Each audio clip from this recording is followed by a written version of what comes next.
사회적인 이슈를 시민들의 목소리로 직접 들어보는 여론의 강 시간입니다. 이번 시간은 40대, 50대, 60대의 어르신 세대의 이야기를 들어보는 시간인데요.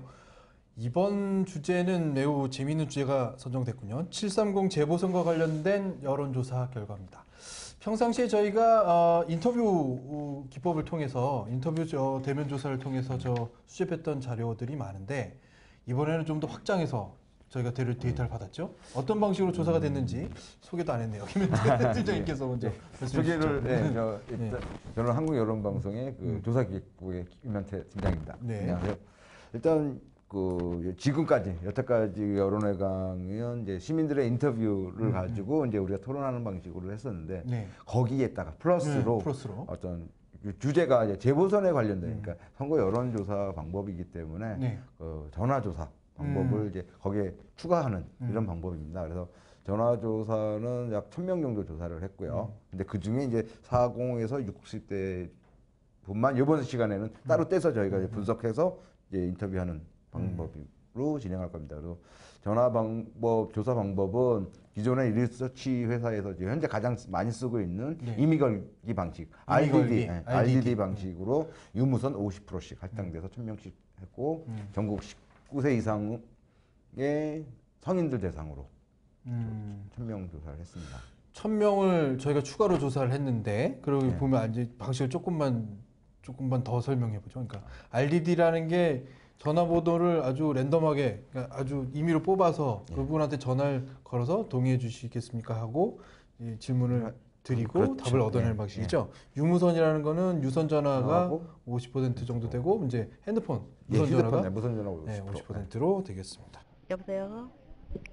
네, 여보세요? 네, 선생님 안녕하세요. 저희는 한국여론방송 면접원 정영란인데요. 네. 7월 30일 날 치러지는 국회의원 재선거에 대해서 여론조사를 하고 있습니다. 지금 바쁜 시간에 잠깐 협조 좀 부탁드리겠습니다. 네. 감사합니다. 선생님 거주 지역이 어느 곳이신가요? 서울, 부산, 대구 서울, 부산, 대구 이런 식으로. 저요 여기요? 네. 여기 경기도인데요. 용인인데요. 경기도이시고. 네네. 네, 얼른 여쭙겠습니다. 올해 연령대는 만으로 어떻게 되셨어요? 저 만으로는 39인데요. 네, 39세이시고 여자분이시고 이번에 7월 30일 날 국회의원 재보궐선거 후보 공천에서 새누리당의 공천 과정에 대해서는 어떻게 생각하시는지요? 아주 잘했다, 그저 그렇다, 잘못했다, 아주 잘못했다에서는요? 그저 그런 것 같아요. 그저 그렇다. 예, 그러시고 그 국회의원 7월 30일 재보궐선거에서 후보 공천에서는 이번에는 새정치민주연합의 공천 과정에 대해서는 어떻게 생각하세요? 똑같이 아주 잘했다, 그저 그렇다, 잘못했다, 아주 잘못했다. 그저 그런 것 같은데요. 이것도 그저 그렇다. 여보세요? 예, 안녕하세요. 여보세요? 네. 예, 안녕하세요. 여기는 한국여론방송 면접원 신동이라고 하는데요. 예. 이번 7월 30일 치러지는 국회의원 재선거에 대한 여론조사 실시하고 있는데요. 바쁘시라도 잠깐 시간을 내주셨으면 감사하겠습니다. 시간 괜찮으시겠어요? 네. 고맙습니다. 예. 여기 기하의 거주 지역은 다음 중 어느 곳이신가요? 서울, 부산 어느 지역에 거주하시죠? 서울이요. 서울이시고요. 예. 기하 연세는 올해 만으로 어떻게 되시나요? 42이요. 42세시고요. 예.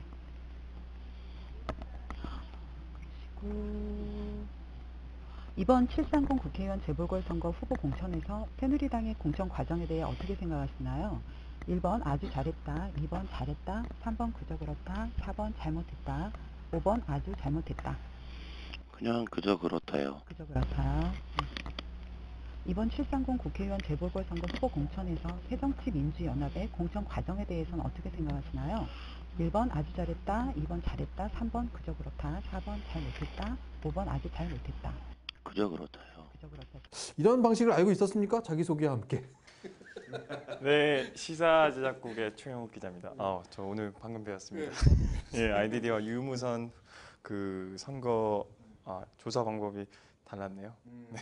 유선과 무선의 특징을 조금만 살펴보겠습니다. 그러니까 우리 지금 이 결과를 보기 전에 이 데이터의 의미를 조금만 더 생각해 봐야겠는데요. 보통은 유선으로 RDD, 그러니까 이미 이 전화번호 방식으로 조사를 했다. 그리고 몇 명을 조사했다 이렇게 말을 하거든요. 근데 유선 전화, 무선 전화에 따라서 이 어떤 여론조사의 결과가 약간 다를 수도 있다는 얘기도 있거든요. 어떻게 다를까요? 그래서 그 말씀을 드리려면 이제 그 역사가 굉장히 깁니다. 왜냐하면 이제 예전에는 KT 전화 기반했을 때는 전화번호부만 가지고 조사를 했었어요. 그러다 보면 전화번호 리스트가 딱 있으니까 랜덤 넘버를 제너레이트해서 순차적으로 조사를 했었는데 요즘에는 통신사들이 다양해지잖아요. 그러니까는 KT 전화만 가지고는 한계가 있다. 그래서 거기서부터 이제 RDD 방법이라는 데부터가 이제 그때부터 발생이 됐어요. 그러니까 RDD라는 거는 전화번호 자체를 생성을 시키는 거죠.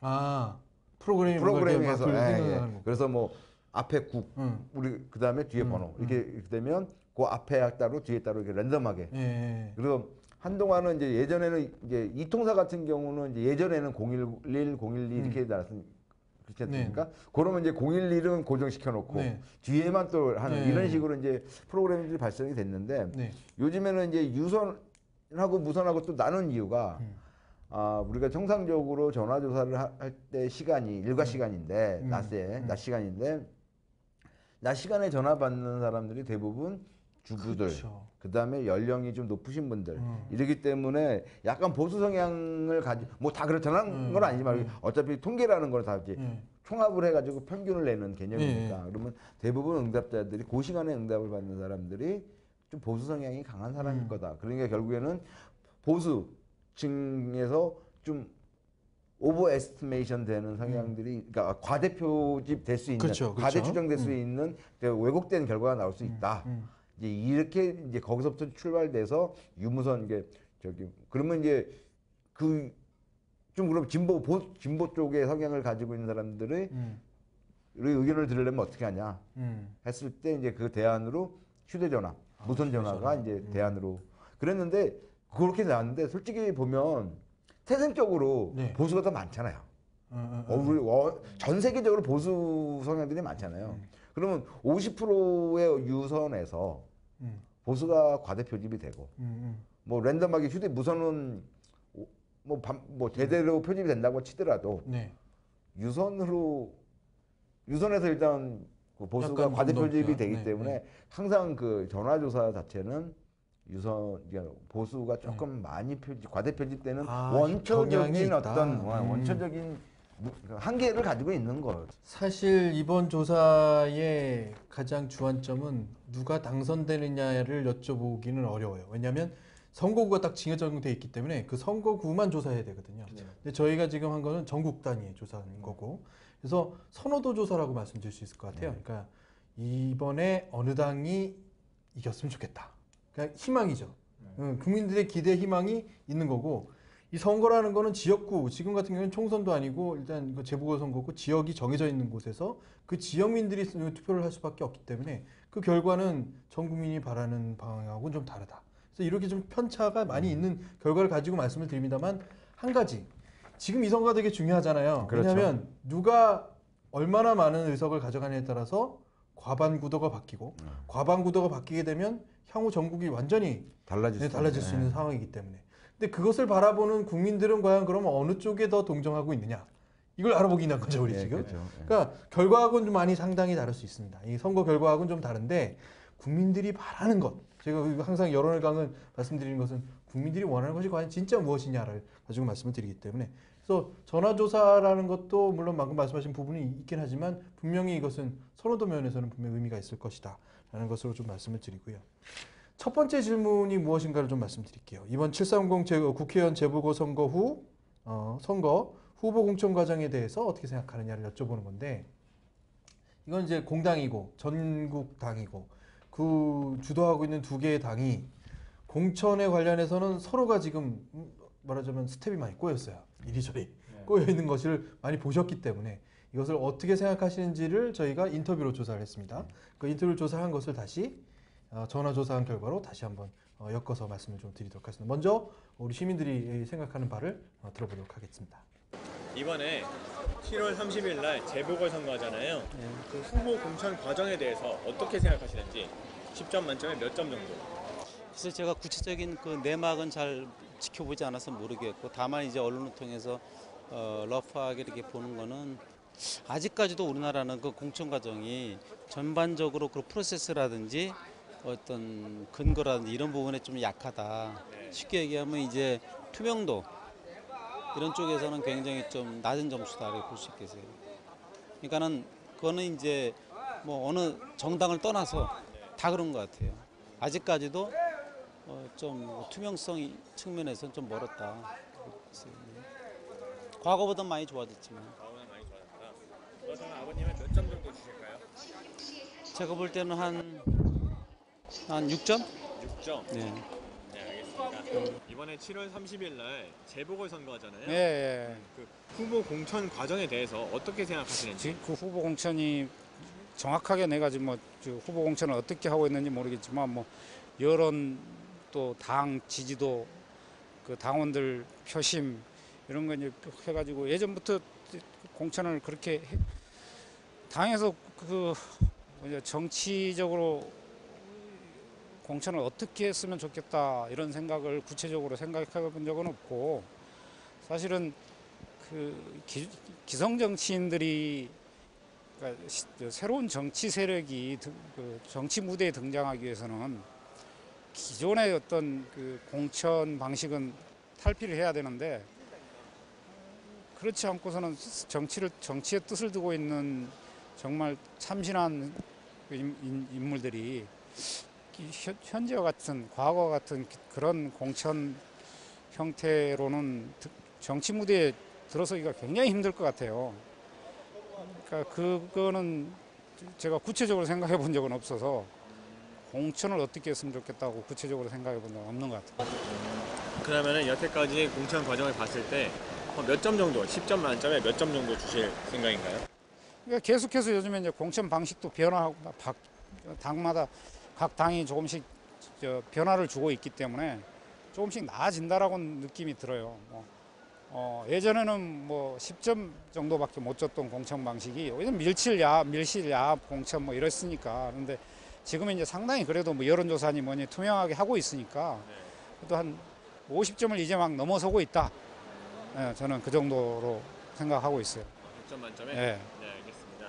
7월 30일 날 예. 재보궐 선거 있잖아요. 예. 후보 공천 과정에 대해서 예. 몇 점 정도 주시고 싶은가요? 10점 만점에. 참 이번 선거는 여야가 상당히 아주 중요한 국민으로부터 그 많은 심판을 받아야 되는데, 선거에 꼭 이겨야 된다는데 그런 부분에 대해서는 각 당이 다 똑같은 생각이지만 한편으로 보면은 그것이 전체 국민의 뜻은 아닐 것이다. 어느 쪽이 승리하고 어느 쪽이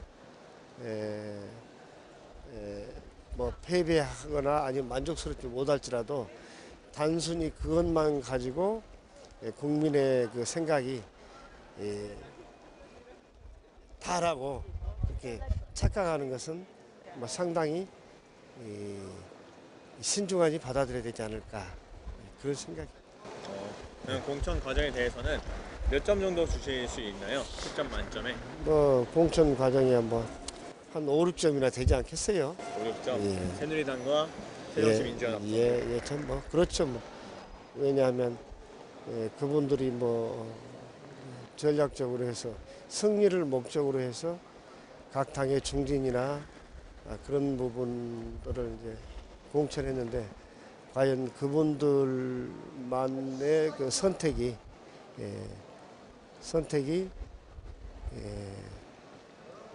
다 많은 국민의 선택이라고 혹시 생각하고 있지 않을까, 그런 생각입니다.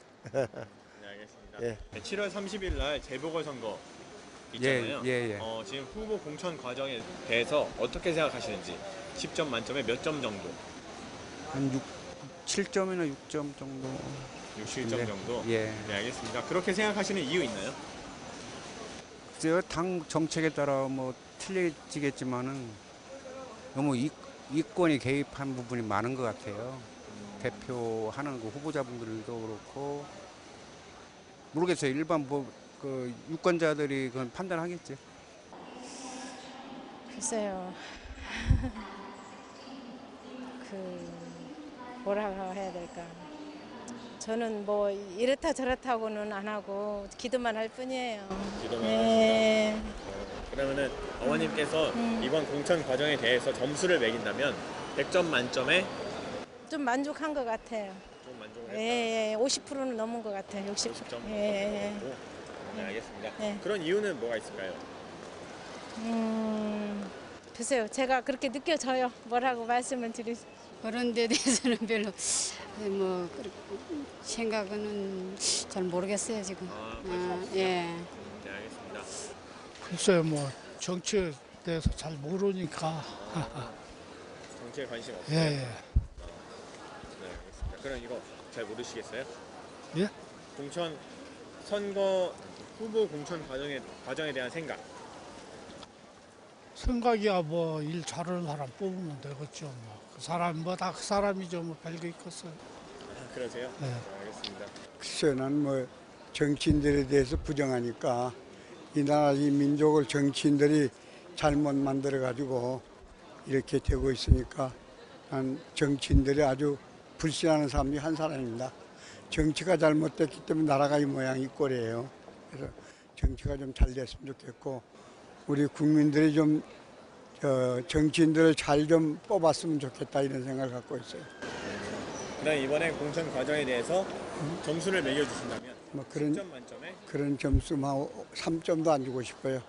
네. 네, 그런 이유는 있을까요? 그런 이유라고 하는 거예요. 지금 정치인들을 그렇게 만든 것이 공천하는 과정에 의해서 자기 인맥이나 또한 자기 어떤 그 관계된 사람을 내세우니까 문제가 있는 거죠. 그 지역의 발전을 위한 인물, 그 지역에서 정말 훌륭하게 일할 수 있는 지도자를 내세워야 되는데 그 무슨 당의 뭐 관계에서 무조건 뽑아버리니까 그런 공천에 쓰겠어요. 잘못된 공천이죠. 지금 정치에는 옛날보다는 좀 관심이 좀 덩 떨어졌는데요. 그래도 이제 국민이 원하는 정치인을 좀 뽑았으면 하고요. 그 소신 있는 그 정치인들을 좀 뽑았으면 하고요. 그다음에 그 공천 과정은 제가 잘 내용을 들여다보지 않아서 잘 모르겠는데요. 근데 국민을 위해서 일할 수 있는 참신한 좀 매번 반복되는 얘기지만 그런 정치인들이 좀 나왔으면 하고요. 그다음에 이제 어떤 유혹이나 압력에도 이렇게 좀 좀 초연하게 좀 이렇게 물리쳐서 일할 수 있는 그런 사람들이 나왔으면 좋겠습니다. 보면은 이제 금전적이나 이제 그다음에 권력이나 이런 데 조금 숙여서 들어가는 사람들이 많기 때문에 그러지 않고 저 소신껏 일할 수 있는 사람들이 좀 나왔으면 하는 그런 바람입니다. 글쎄요, 그 어떻게 생각을 한다는 거는 그냥 그 과정에 대해서 네, 제가 공천 과정에 대해서 10점 중에 몇 점? 10점 만점에 몇 점? 저는 조금 후하게 주고 싶어 한 8점 정도는. 예. 8점? 네. 그럼 8점을 주신 이유 있을까요? 글쎄요, 글쎄 제가 뭐 나이가 지금 48인데 지금 세상 자체가 너무 역으로 간다는 느낌. 그러니까 우리 애가 봤을 때는 엄마 너무 수긍하면서 사는 게 아니냐 뭐 이렇게 얘기를 할 수도 있지만 저는 맞춰서 살아가야 되는 게 맞다고 생각하거든요. 그러니까 요즘 뭐 정당에서 이런 의견을 내면은 야당은 내 의견하고 상관없이 역으로 가요. 그러니까 그래서 그것 때문에 모든 게 반대로 가고 어떤 결정이 제대로 되지가 않고 뭐 이번에도 그 후보 공천 때문에 지금 굉장히 힘들잖아요. 그러니까 그런 것들이 어느 정도 맞춰줘서 한 방향으로 가도록 해야 되는데 이게 모든 게 역으로 가니까 어떤 일이든지 다 결정이 되지를 않더라고요. 그래서 결국은 그런 파산밖에 안 되는 거예요. 그래서 저는 조금은 불편하고 나랑 안 맞는 게 있다 하더라도 어느 정도는 맞춰서 가면서 같이 가면서 조금씩 바꿔가야 된다고 생각을 하거든요. 네, 첫 번째 질문은 730 국회의원 재보궐선거 후보 공천 과정에 대한 질문입니다. 과연 이것이 잘 됐는지 잘못됐다고 생각하는지를 여쭤봤습니다. 어떤 답변들이 있을까요? 네, 뭐 잘하고 있다, 잘못한다, 그리고 모르겠다 이렇게 세 가지로 좁힐 수 있는데요. 먼저 잘하고 있다를 보게 된다면 서로 밝힐 것은 밝히면서 잘해야 된다라는 어떤 미래의 어떤 희망적인 메시지에서 잘하고 있다라고 해주신 것 같고요.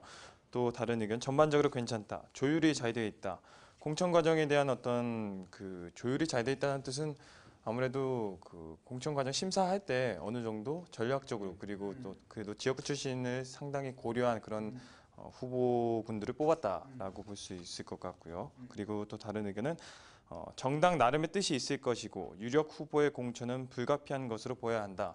전략 공천은 어쩔 수 없는 선택이다라는 의견이 있었습니다.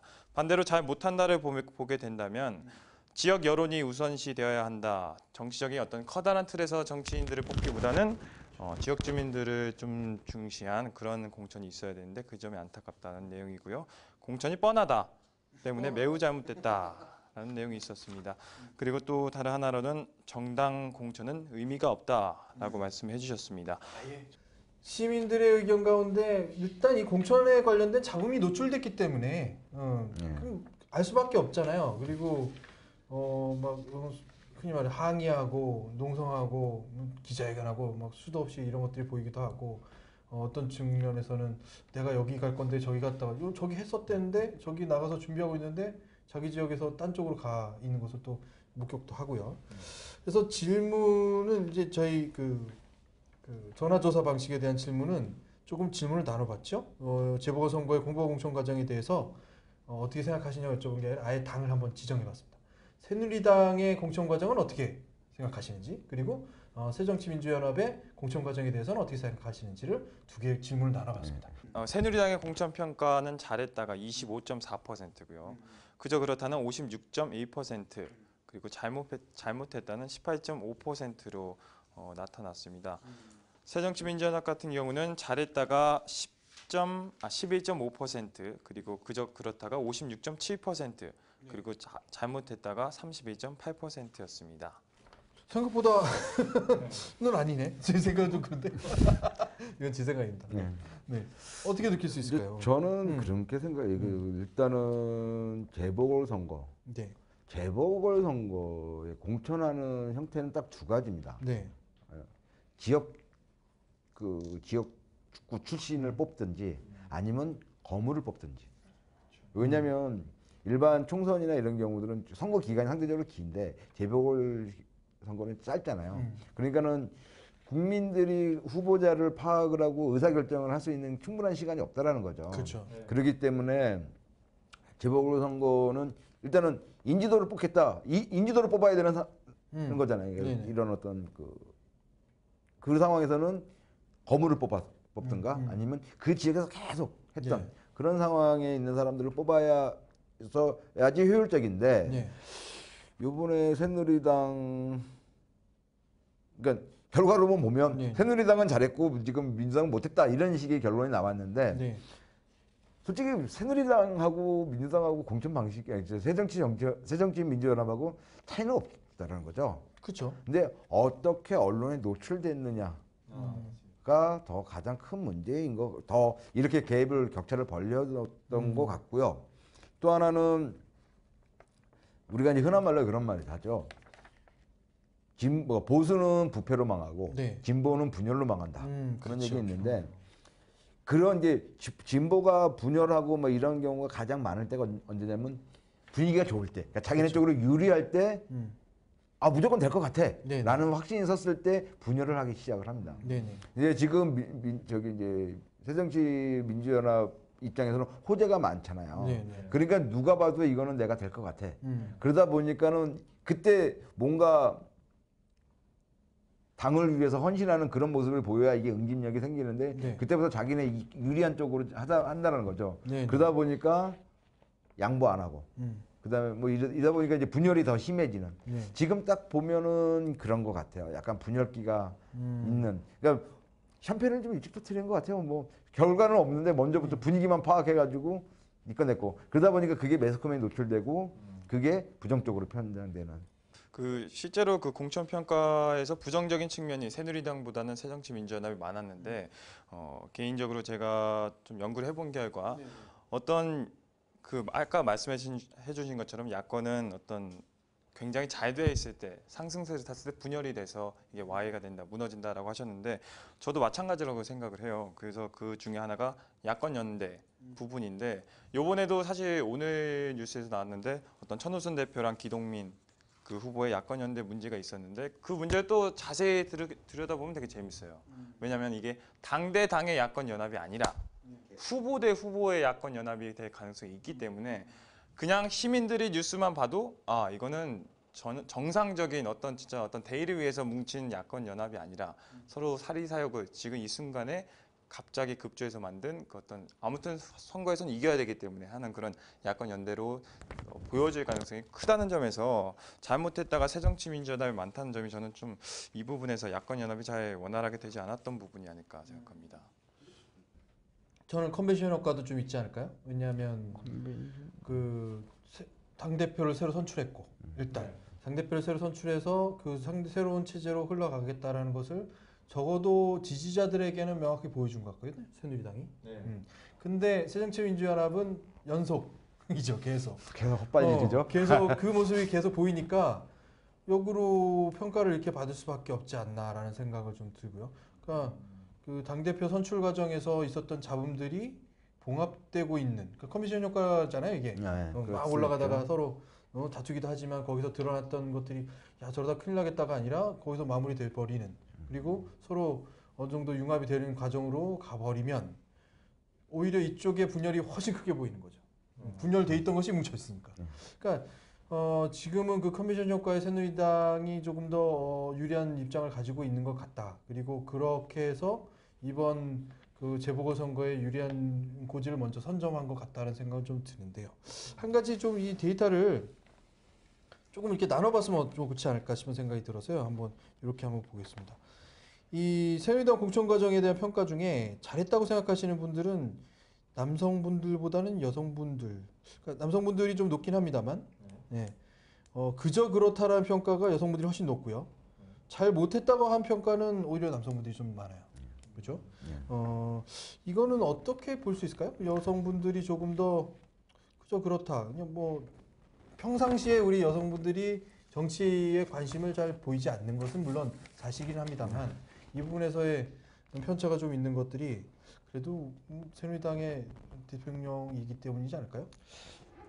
여성 대통령? 근데 이제 그저 그렇다 이 정도의 오차는 뭐 그냥 비슷한 수준으로 비슷한 수준으로 봐야겠죠. 봤으면 될 것 같아요. 특별한 의미를 이렇게 부여하긴 좀 약한. 근데 저는 이제 이 새정치민주연합에 대한 부분과 이제 민주당의 이 부분이 뭐 5% 뭐 6% 이 정도니까 이게 이제 그만큼 그저 그렇다라는 거 약간 우리나라 사람들 입장에서는 긍정보다는 이제 부정적인 성향들을 많이 가지고 계세요. 근데 이 그저 그렇다 안에는 이제 그래서 왔다 갔다 하시는 부분이 있어서 저희가 이제 어떤 국민들의 태도를 분석하기가 좀 애매모호해서 통상적으로 빼고 이제 분포만 나타내는데 여기 보면은 지금 보통 우리 요번 이 데이터가 이제 40대 이상 분들이잖아요. 그렇죠. 그렇기 때문에 근데 이분들이 정치나 이런 시사 쪽에 관련된 정보를 주로 취득하는 경로가 매스컴, 그러니까 신문, 뉴스 이런 쪽이잖아요. 그러니까 그 신문, 뉴스에서 어떻게 비춰지느냐가 이분들한테 영향력이 굉장히 크다라는 거죠. 그렇죠. 그러니까 저희가 아까 말씀드렸던 것처럼 민주당의 그런 잘못된 부분들은 굉장히 디테일하게 오픈이 된다는 거죠. 그렇죠. 심지어는 국회의원들이 지나가는 말로 이렇게 했던 말이 시가 돼서 확대 재생산되는.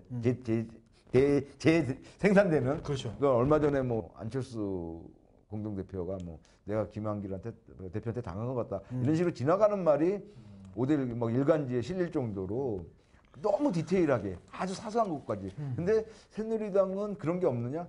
굉장히 많거든요. 거기도 못지않게. 근데 그런 데서 오출이 안 됐을 때 국민들 의식상에서는 보여지는 것만 보여지는 게 믿을 수밖에 없는 상황인 거고. 그래서 조금 안쓰럽죠? 어떻게 보면 조금 안쓰럽다는 표현이 좀 들긴 합니다. 그러니까 저도 또 지금까지 돌이켜 보면 세월호 참사 이후에 지금까지 돌이켜 보면 두 당의 어떤 그 행보가 굉장히 달라요. 새누리당은 정당대회를 하면서 새로운 대표를 뽑았고 그래서 어떤 단합을 다시 다졌는데 새정치민주연합은 그러지 못했죠. 아까 말씀하신 대로 김한길, 안철수의 어떤 그 소통이 잘 되지 않는 모습 그리고 공천 과정에서 뭐 금태희 후보였나요? 금태희 후보가 또 그 안철수 측의 금태섭 금태섭 후보가 또 공천에 또 낙방이 되자 아예 그 대변인에서 물러나는 모습 그런 거 봤을 때도 일단 시민들이 봤을 때도 충분히 새누리당은 재정비를 하고 있는 측면이 있고 새정치민주연합은 아직까지는 서로 왈가불. 그 부분도 있죠. 물론 이제 이게 동전의 앞뒷면 같은 건데 정치 현상에서는 당 대 당을 두고 보기 때문에 당연히 어느 당이 더 좋으냐라는 이 차선이나 이 선택이 가능하죠. 최선과 차선에.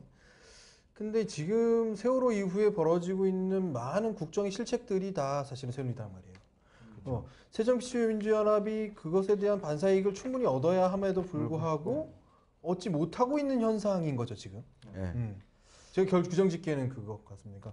아까 말씀하신 대로 이 자기들의 실책, 스텝이 꼬이는 건 이쪽이나 저쪽이나 사실 그 별반 차이 없을 것 같아요. 그렇죠.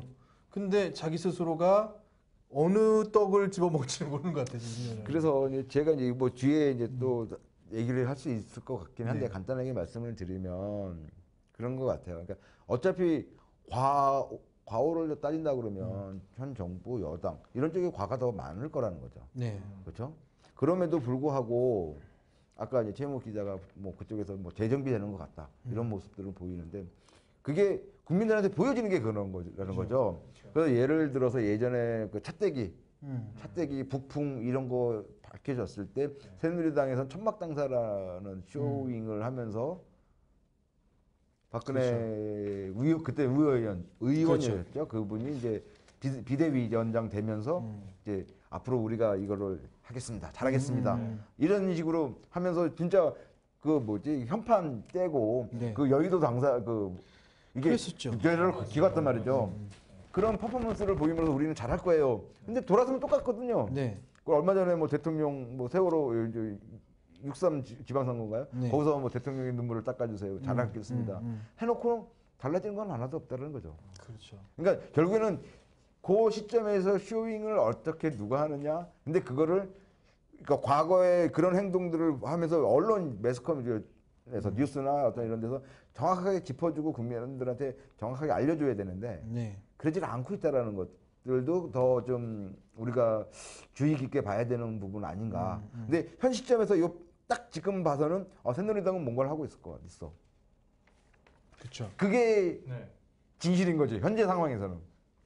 그래서 그러니까 서로 대조 효과로 새누리당은 뭔가 하려고 하고 뭔가 개선의 의지가 있는데 새정치연합은 우왕좌왕 지들끼리 싸우고 헐뜯고 이러다 보니까 더 갭이 벌어져 있는 그런 모습인 것 같습니다. 뭐 분석은 여러 가지가 있을 수 있고요. 여러분이 생각하시는 분석도 많으실 거라고 생각은 듭니다만 뭐 일반적인 분석은 드려봤습니다. 하나는 저 이런 부분을 좀 보고 싶어요.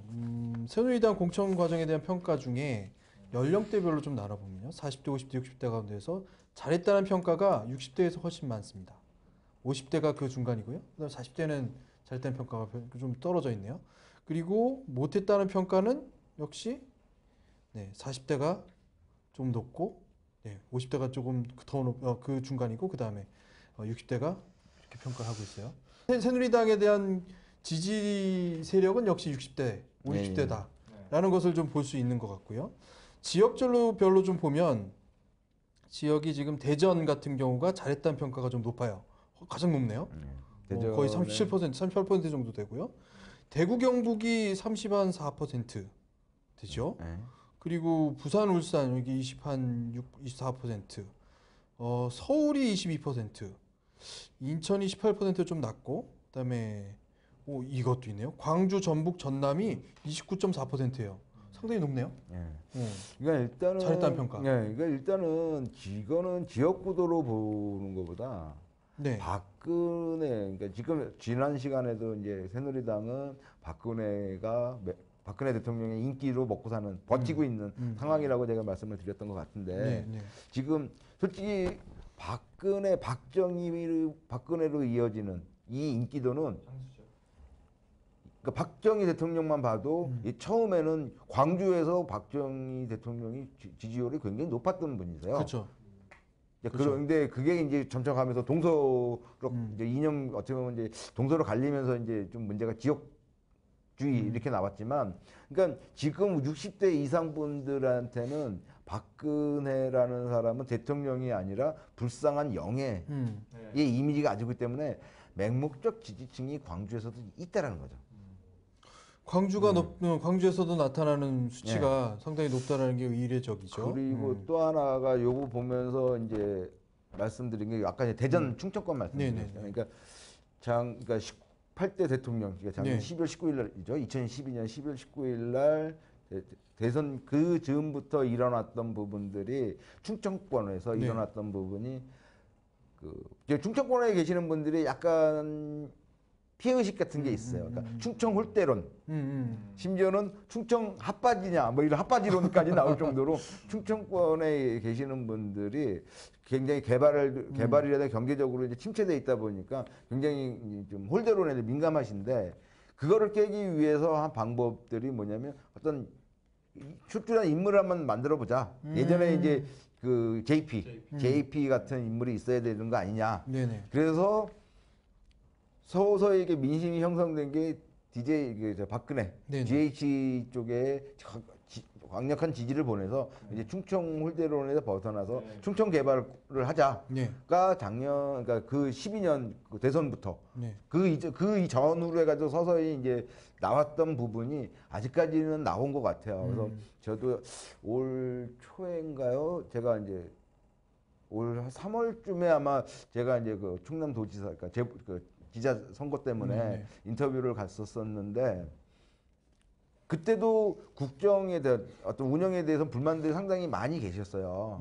인터뷰를 하면 이제 뭐 일반 주부들이나 뭐 성인들까지도. 그럼에도 불구하고 꾸준히, 그러니까 대선 초반이고 그러니까 집권 초기니까 꾸준히 지지를 보이면 언젠가는 오겠지라는 어떤 좀 당분간은 그 충청권에서 그 GH의 지지율은 어느 정도는 지속이 될 것 같아요.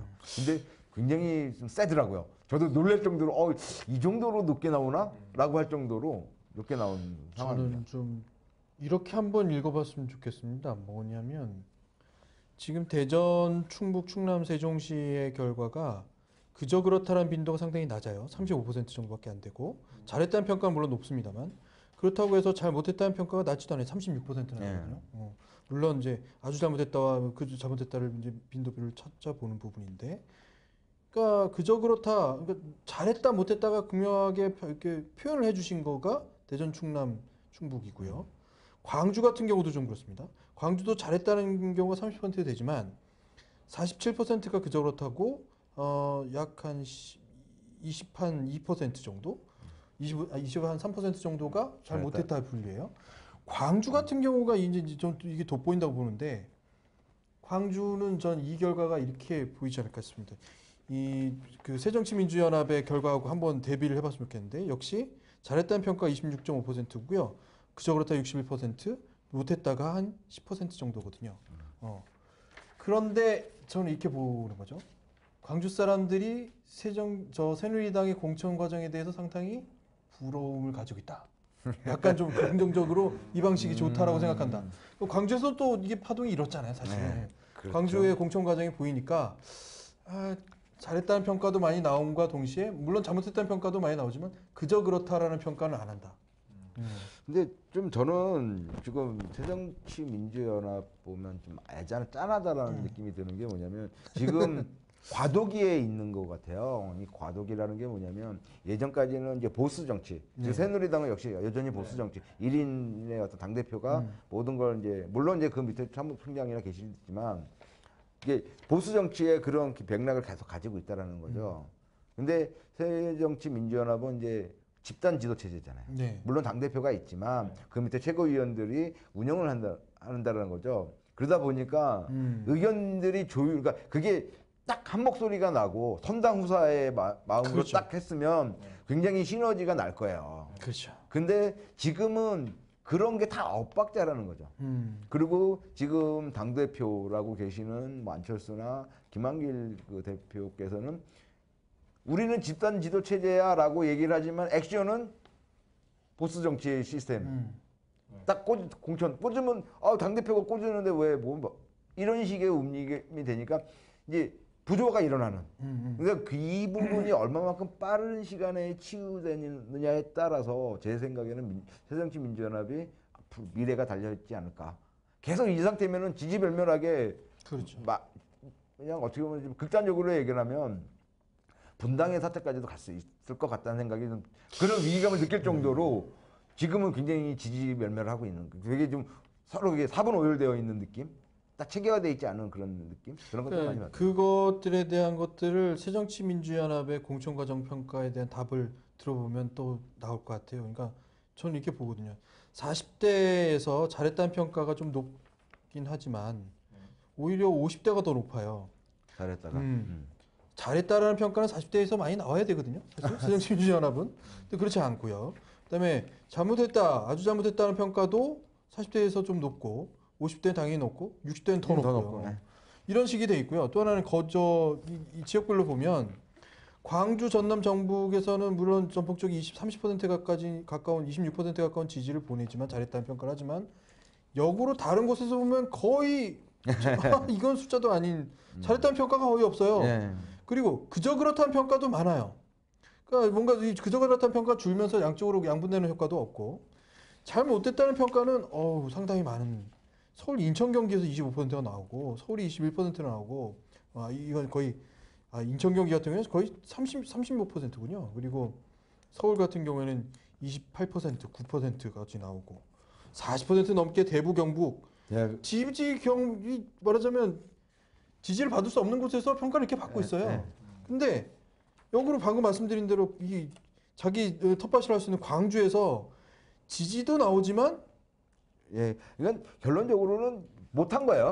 새누리당의 평가가 좋아요. 그러니까 어떻게 보면 새누리당은 여태까지 해왔던 대로 쭉 해왔고 민주당은 잘 못했으니까 상대적으로 갭이 더 걸어져 보이는 그런 어떤 제가 지금 말씀해 주신 거는 뭐냐면 전국적인 지형도를 좀 우리 지역 감정이 있긴 하지만 없다고 할 수는 없잖아요.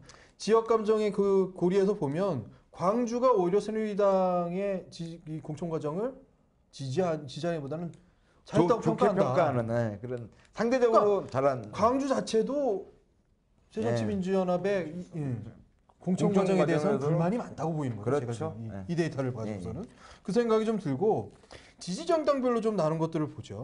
새누리당을 지지하는 사람들은 역시 새누리당의 공천 과정에 대해서 좋게 평가합니다.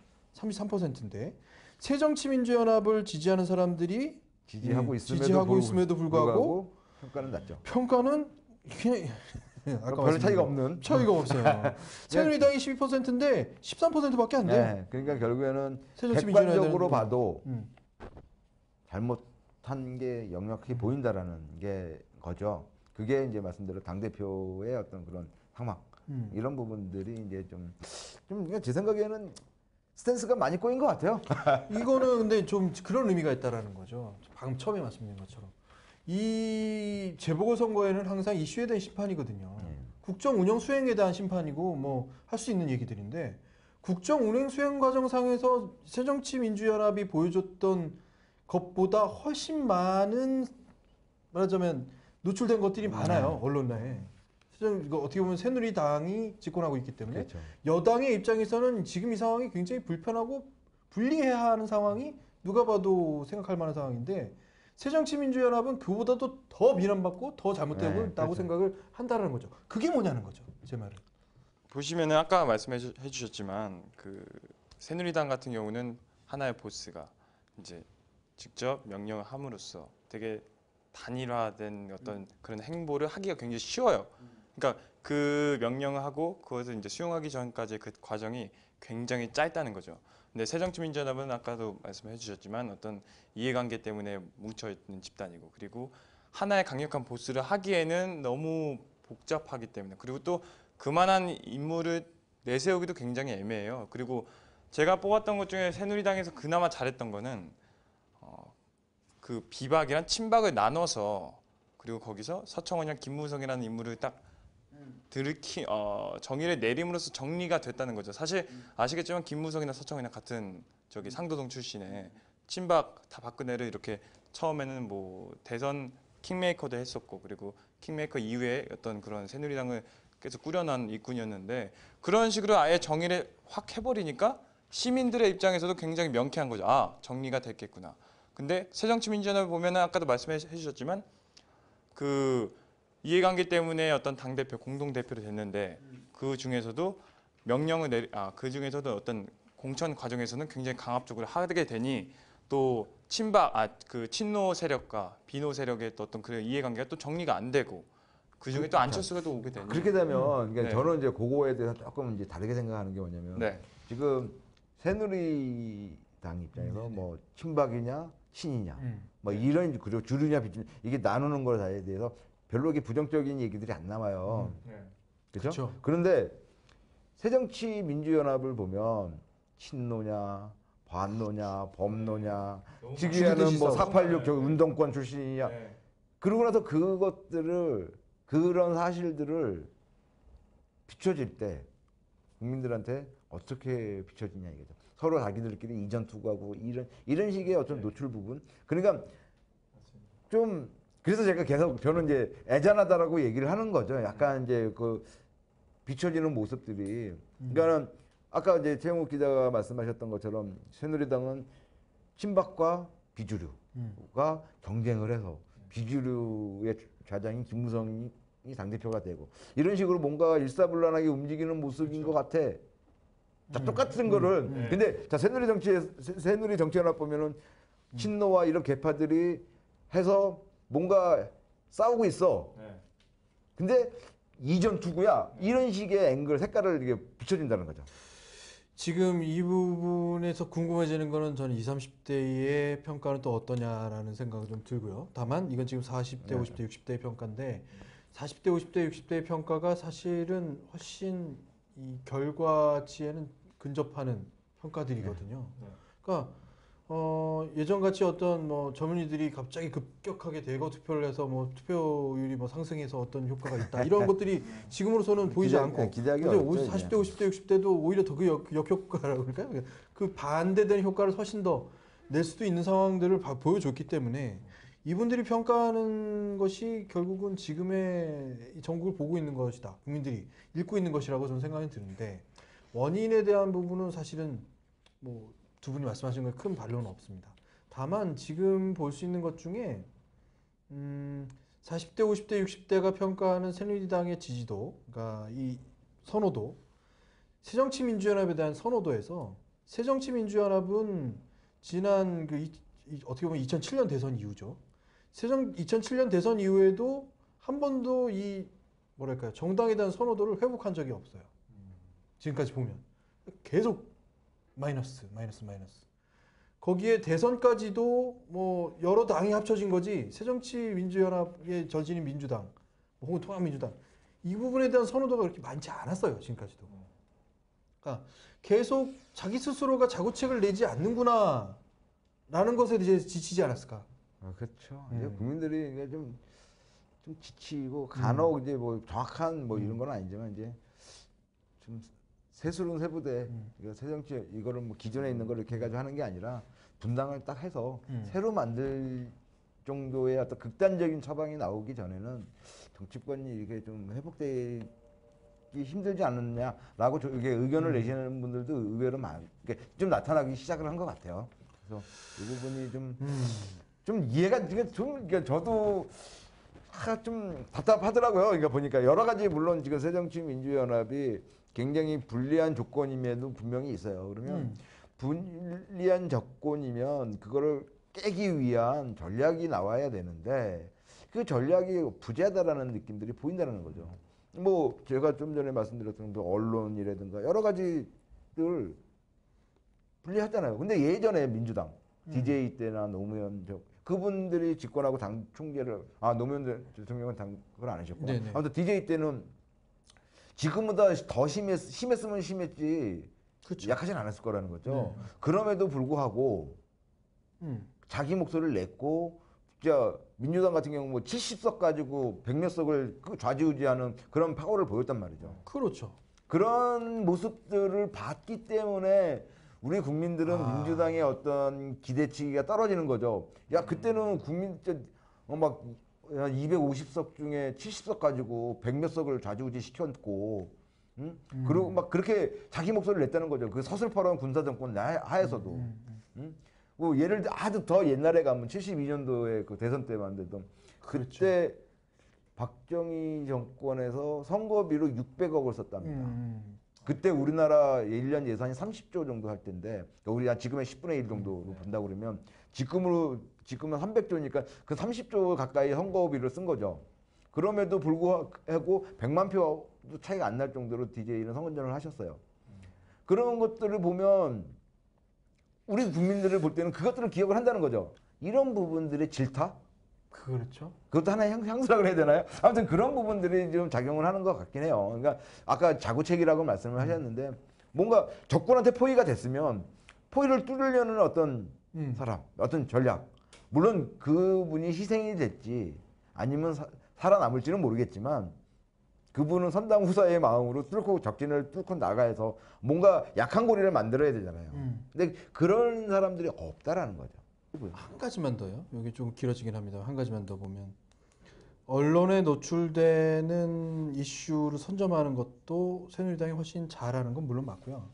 새정치민주연합의 국회의원들이 그닥 잘하고 있다라는 평가를 못 받는 것 같아요. 이번에 그 국정조사에도 세월호 국정조사에도 결국은 그 수만 가지 드러나고 있는 여러 가지 이야기들 가운데에서 국회의원들이 그 현장에서 결국 그 자료를 보고서 분석해서 질의하는 과정에서 드러나야 되거든요.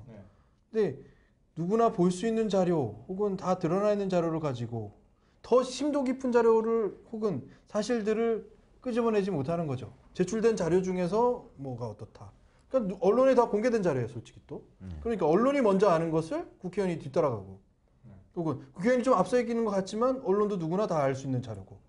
그러니까 이런 식이 되니까 변별력이 없는 거죠. 새정치민주연합에 대한 활동 자체가 변별력이 없어요. 언론이 다 할 수 있는 일이고 언론이 하고 있고. 그 시민들의 의견 중에서도 별로 관심 없다가 여당이나 야당이나 거기서 거기다. 이게 바로 자명하게 보여주는 그 사례인 것 같은데. 그러니까 흔히 이제 뭐 혹자는 이 언론 환경이 완전히 기울어져서 이쪽은 다루지 않고 이쪽만 다룬다라고 생각할 수도 있지만 요즘 들어서는 조금 변한 것 같긴 해요. 뭔가 이쪽에도 이슈가 있으면 이슈를 따라가는 것 같긴 하거든요. 언론이 이슈를 정확히 반영을 그래도 상대적으로 하고 있다고 생각하는데 정확한 이슈 발굴이 안 된다. 새정치민주연합은. 오히려 자기 이슈가 노출되는 것을 그러니까 흔히 말해서 저 새누리당은 이슈가 노출되면 어떤 방식으로 대응하거나 뭐 나쁜 말로 하면 물타기를 할 수 있는 이게 있는데 이번에 광주 공천 된 권은희 후보만 해도 벌어지는 일들에 대한 마감을 못 해요. 그냥 얻어 터지고 있는 거야. 뭐가 이게 뭔가 확실하게 마감될 수 있는 어떤 논리 개발도 안 되고. 뭐 그 얘기는 뒤쪽에 또 질문이 있으니까 그 얘기는 좀 네. 보죠. 그래서 조금 이런 부분을 살펴보고 있습니다만 두 번째 질문으로 한번 가보겠습니다. 이번 공천은 그 지역구 출신의 의미가 없어졌다고 볼 수 있는데 이에 대해서 우리 국민들은 어떻게 생각하시는지 우선 시민들의 인터뷰 내용 먼저 듣겠습니다.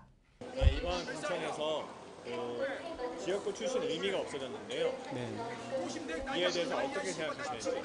그러니까 과거의 정당 정치는 지역을 기반으로 세력을 커서 이제 이런 보궐선거라든지 이런 쪽에 나왔는데 요즘은 이제 국회의원 선거도 그렇고 지역보다는 뭐랄까요 정당 쪽으로 오히려 많이 가는 것 같기도 하고 또 이제 아직까지도 일부 지역은 여전히 지역 출신들이 아무래도 이제 유리한 것 같고 그 외의 지역들은 어떤 인물을 내세워서 하는 게 아닌가. 그러니까 쉽게 얘기하면 당대당의 싸움으로 인물을 내세우는.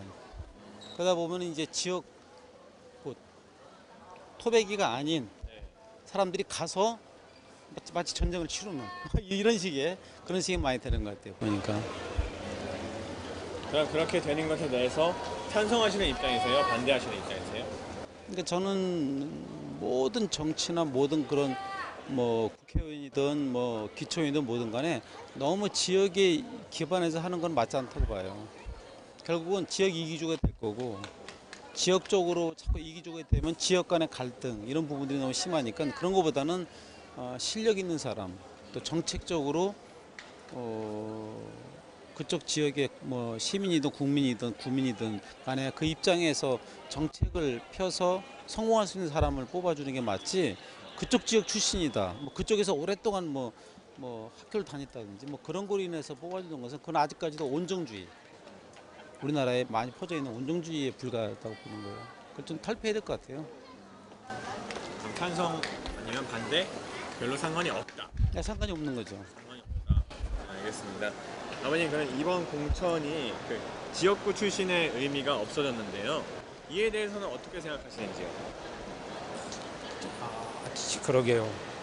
지역 각 그 국회의원은 어떻게 보면 뭐 지역을 대표하는 사람들인데 공천에서 뭐 중앙에서 지역 공천을 하지 않는 어떤 중앙에서 전략적 공천을 해버리기 때문에 지역색이 상당히 지역 대표하는 국회의원들이 그러니까 그 동안에 열심히 그 지역을 텃밭을 가꿨던 기존 그 정치인들 준비해왔던 많은 준비를 해왔던 기존 정치인들한테는 상당히 그 소외감을 느낄 수밖에 없는 그건 옳지 않다고 봐요. 어떤 형태든 중앙에서 전략적 공천은 이제 그걸 국민들이 그 어떤 형태로든지 그 표로 판단을 해줘야 되는데 뭐 각 당이 다 그러버리니까 판단할 수가 없죠. 차라리 이제 무소속이나 기존에 그 지역에 기반을 두고 있는 오랫동안 기반을 두고 있었던 그 정치를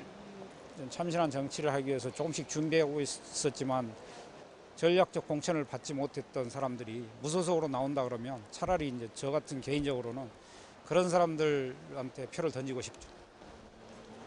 전략적 공천은 어쨌든 바람직하지 않다고 봐요.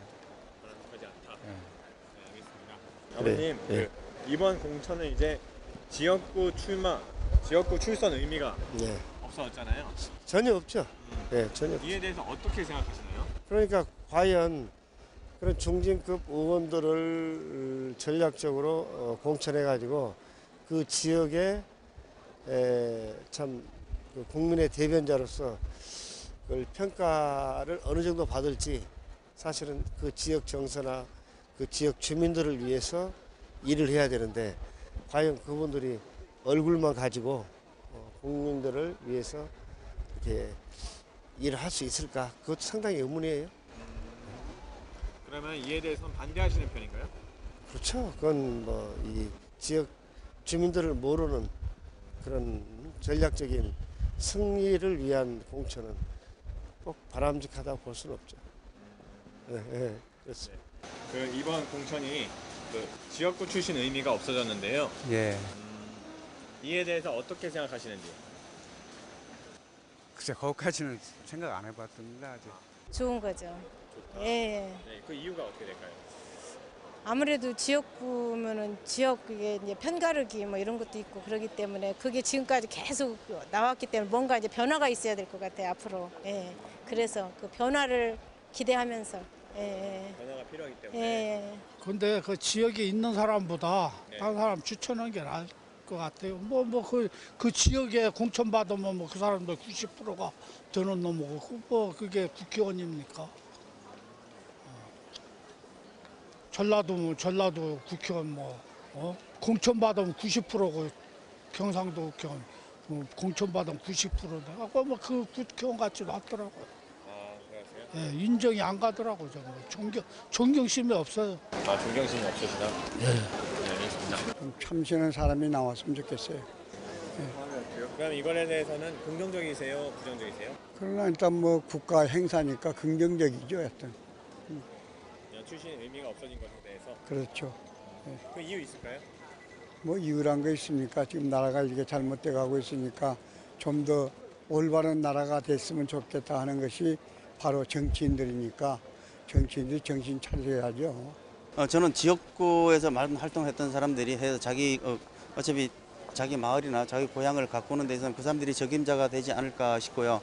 네. 당에서 볼 때는 힘 있고 이런 사람들을 좀 뽑아서 해야 되니까 다른 데는 좀 연고 없는 쪽으로 이렇게 하는데 그런 것보다는 앞으로는 좀 이렇게 내실 있게 잘 그 당 운영에서 짜서 그 지역 사람들이 해서 공천에서 올라왔으면 하는 그런 바람입니다.